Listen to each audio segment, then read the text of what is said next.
Un accordo importante tra MOM e Trenitalia siglato in tempo record per far fronte a questa gravissima emergenza maltempo. La chiusura dei ponti sul Piave all'altezza di Ponte della Priula ha letteralmente diviso la Marca in due, da qui la decisione di attuare un'intesa ferro-gomma. Grazie alla Regione Veneto e a Trenitalia, quindi all'assessore De Berti e al direttore di Trenitalia Baggio, abbiamo trovato una soluzione che è quella di far sì che gli abbonati MOM sulla tratta Treviso-Conegliano-Vittorio Veneto possono usare il treno.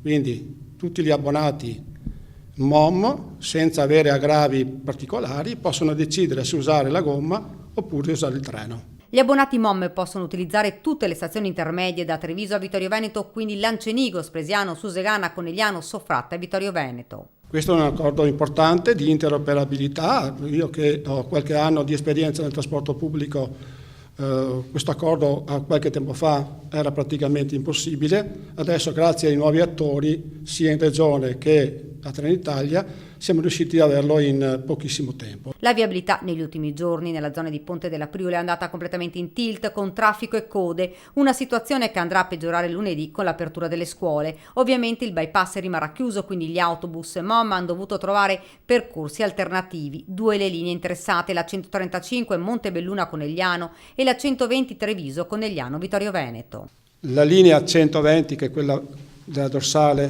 Pontebana, girerà a Spresiano, andrà verso Maserata, Cimadolmo e torna poi a Ponte della Priula e farà la linea normale come faceva prima.